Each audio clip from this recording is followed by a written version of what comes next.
Hello, welcome back to Cracking the Cryptic, and another fascinating looking puzzle today. But yesterday we got a chance to watch Simon live streaming playing The Witness, a sort of first person puzzle game, I guess. And he spent about an hour and a half. He got a certain way through it, and I think it was absolutely fascinating for those of us watching. I've never played the game. There were moments where I was kind of willing him what to do. Other moments when he was doing stuff so fast I didn't really even understand what he was getting done. So it's a really interesting watch, and it is just on our normal videos. You can find it amongst them from yesterday. Do give it a try, although of course as he streamed it last night, from starting just before when my video went up, not many people saw yesterday's video by a puzzle by Eclectic Hoosier, which was brilliant. Had a very nice Easter egg, I'm going to call it, in the middle of the puzzle. And just going to mention the suggestion. I'm not going to show the puzzle solution because you may yet want to play it, but the suggestion, Eclectic Hoosier left a comment to say there was another Easter egg in the puzzle, and following on from some comments on Discord, I assume that was in a couple of the corners, but I'm not 100% sure. Anyway, it was very nice indeed, and I do want to just mention it. It's called, puzzle's called In the Spotlight, and the video's called Spotlight on Sudoku, so do catch up with that at some point if you didn't see it.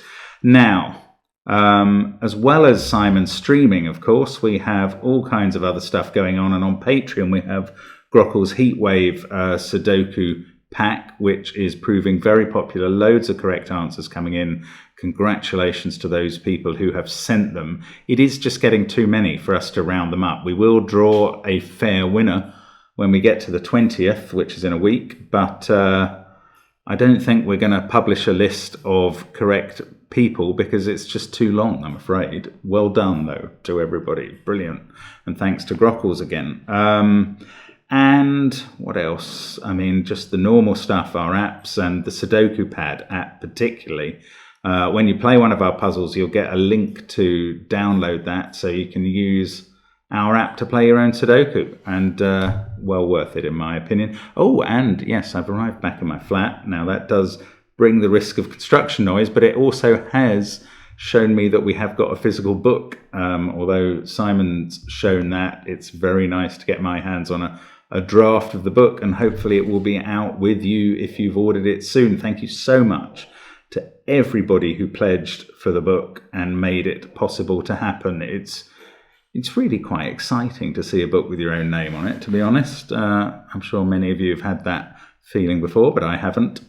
Anyway, let's have a look at this puzzle. This is called Corinthian Pillar by Bill Murphy, and I think that is because of the shapes of these lines in the grid. If we imagine them on their side, it looks a bit like a Corinthian pillar, I guess, although I'm not great at the orders of pillars. But now, what are the rules? Normal Sudoku rules apply. Good. Digits along lines must form palindromes. So that digit will be the same as that digit on both ends of the line. Basically, a palindrome reads the same forwards as backwards. Digits in white circles must appear in the four surrounding squares, so 5, 6 and 7 must appear once each at least in those surrounding cells. Digits along indicated diagonals must sum to the given total and may repeat. So this long diagonal, for instance, will add up to 33, must contain a repeat, as that 33 number is not 45, and that's what we get. Do give it a try on the first link under the video. I'm going to give it a go now. Let's get cracking. I suppose, yeah, given this circle, given that that circle says 1, 2 and 3 must be in those four cells, they're all the four cells at the end of the palindrome. So there's like a virtual circle saying 1, 2 and 3 must be in those four cells as well. Now, that's going to be interesting on this 9 diagonal, because this cell cannot be 1, 2 or 3, because they must appear here, because they must appear here. So this This can't be a 1, 2 or a 3 because they've already been used in box 4.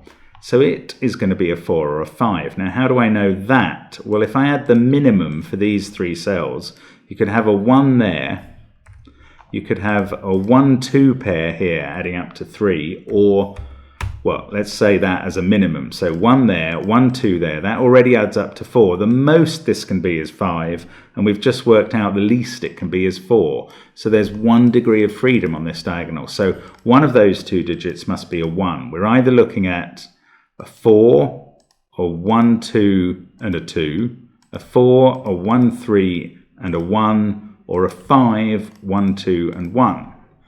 Now we don't know which, but this now, where we've put 1 or 2 in that diagonal, is on the second cell of the palindrome. So we can put 1 or 2 there.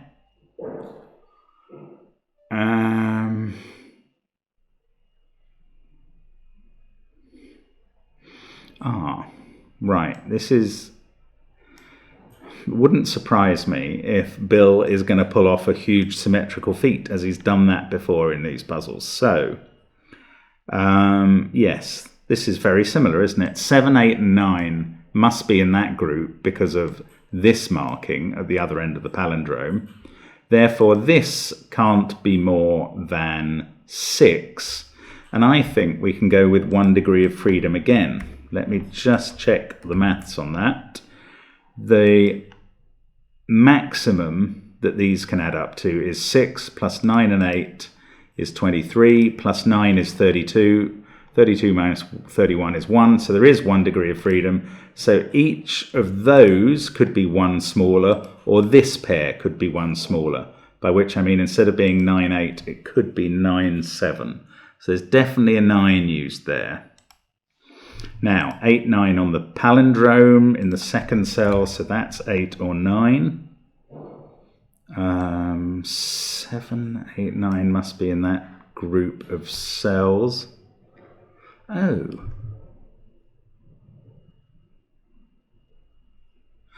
Ah, yes, of course. This 5, 6, 7 circle, yeah, this refers to this group of 4 cells, but these two are the same, because that circle's in the middle of the palindrome.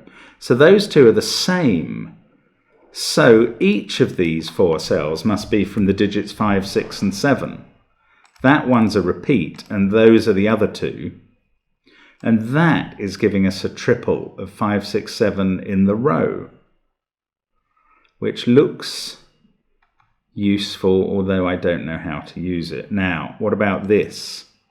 Yeah, same deal here, isn't it? Those are the same on this palindrome. So these cells are all from 3, 4 and 5. That might be a pair of 3s with 4 and 5 there, or some other arrangement like that. But once these are the same, these all have to be from that group of numbers. And this can't be 3, this one on the palindrome, because in this box, say, 3 is in one of those cells. So that's 4 or 5. Now that's a 4, 5 pair. So this becomes a 3 in row 4. Now this isn't a 3 because these two have to be different to get each of 3, 4, 5 into the set.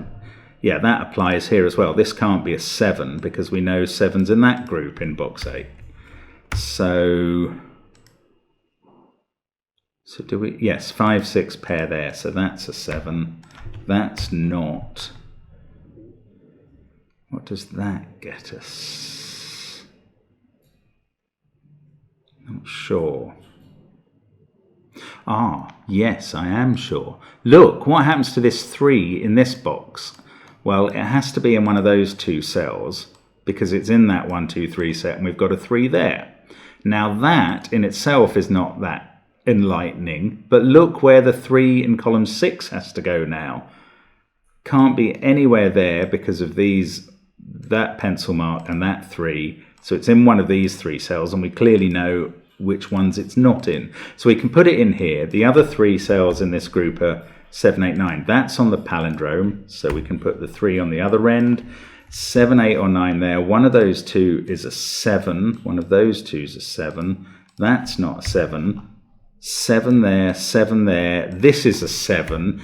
Oh, so clever. It goes back to the other palindrome, back and forth, like Tigger between the palindromes. So these are now from 1, 2, and 3. Actually, they do contain a 3. That probably does still matter. These are from 1, 2, and 3. Those two contain a 3. So that's not a 3. Now, in the rest of this box, we've got 6, 8. Ah, this can't be a 7 now. So 7 in the box is here.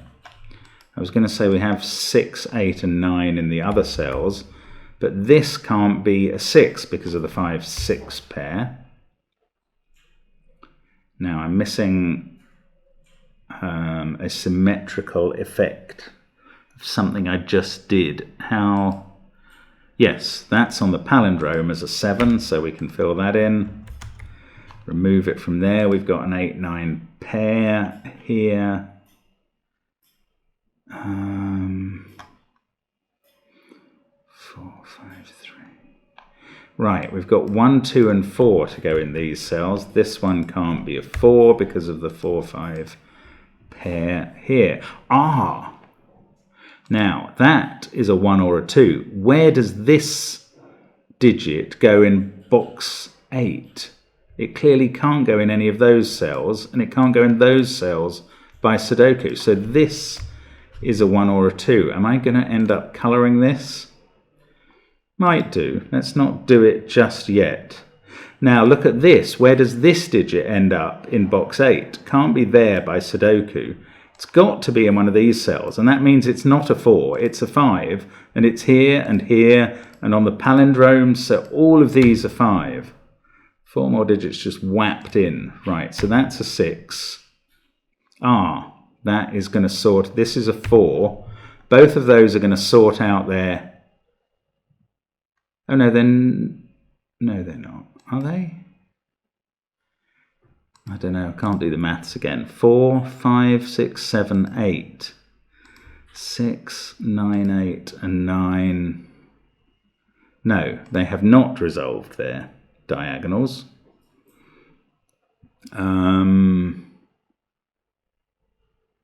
3 is looking at that cell, which can't be a 3, so 3 goes in here. 1, 2. Ah, look, 1, 2, 3 as a triple means that this cell, which also can't be 5, 6, or 7, is 4, 8, or 9. No, I'm missing. Okay, 5 there, 5 there, 5 there, 5 there. We can place 5 in the middle of the grid. Surprise, surprise. Simon's theorem of 5 in the middle always leads to an interesting puzzle. 4 can't be in one of those two. Sorry, must be in one of these 3. So can't be in one of those 2. Now, let us colour the 1s and 2s. That was what I was thinking of doing. I am now going to do it. So, let's start. Okay, let's start. Oh, actually, first of all, I can put 3 on the palindrome. That is there. And therefore, this is not a 3. Now, that is helping with the 1 and 2 colouring. That's good. I was going to start on the palindrome here. So, let's make that orange. That is the same as this one on the palindrome. Okay, so this is the other colour, blue, say. Blue there. So this becomes orange, this one down here.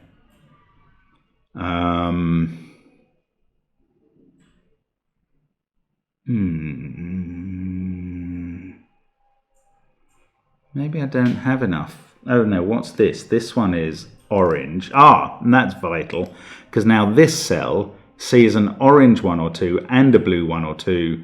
So whichever way around they are, it can't be 1 or 2 and must be 3. And that takes the degree of freedom off the diagonal. We can fill in 1s. All these oranges are 1s now. All the blues are 2. I haven't done that many of them, but is that going to feed across the grid? That can't be a 2. That can't be a 1. Yes, there must be a 2 in these cells now. In fact, they are 2, 4, and 6. This is an 8, 9 pair. Oh, all sorts of things. So 2 there, 2 there. We can place 2 here. I think I'll remove the colours now rather than keep colouring. Otherwise, I'll end up having to colour the whole grid, and I don't think that's probably going to be necessary. So 1 there, that's a 1. This 8, 9 pair makes that a 4. That makes this a 2. This is a 4. Still got an 8, 9 pair, but presumably we can go back and do the same sort of thing to the 8, 9 pairs in a moment, which are all I've got left now on the palindromes and the 9 and 31 clues. So let's just think about this. If that one is orange, that's blue. They equate to that being orange and that blue. This one becomes blue, and that one sees blue and orange, and therefore is not 8 or 9 and is 7. And the perfect symmetry that Bill achieves so often has been maintained. We take out the colours again. We've got a 7 there. Now we can add this up. 13. We need 18 from those 2 cells, so they're both 9s. 8 there. We can finish off the palindrome. 9 and 8. We've done both palindromes fully now, and we've done an awful lot of boxes. Well, we've done all of boxes 4, 5 and 6. We've done column 5, 4, 8 and 6. Let's keep it symmetrical. Okay, now the thing I'm not understanding now is how we're going to finish off, because the only clue I haven't used is this diagonal. That was brilliantly highlighted, which is not a tiny number. 15 in the center. These triples have to add up to 18. Okay, let's just do Sudoku. Where do 3s go? We've got 3, we've got 1 repeated there, so 1's in one of those cells. 4, I don't know.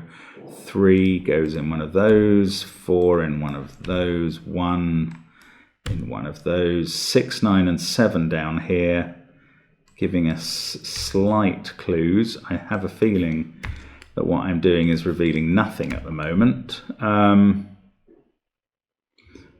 6, 9, 7 looking left, so 7 in one of those, 9 in one of those, and 6, I don't know.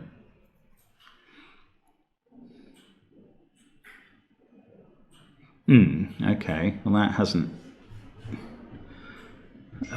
yielded much. Okay, let's have a look at the numbers on this diagonal and what the candidates in their cells are. So 2, 7 or 8 are all that can be there because of what it sees across and down.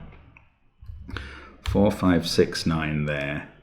So 2, 3, 5, 6, 8 there. That's quite a few candidates. 2, 3, 8 there. That's fewer. 1, 4, 5, 6, 9, 3, 6, 1, 2, 4, 5, 7, 8. So, okay, what are the minimums now? Well, I think we can have a 1, 2, 3 triple there. It would go 2, 1, 3. So 6 is the minimum. This has to be 15, obviously. Down here, there's no 1 possible in any of these cells, and that's quite interesting. Now the minimum is 2, 3, 4, which adds up to 9.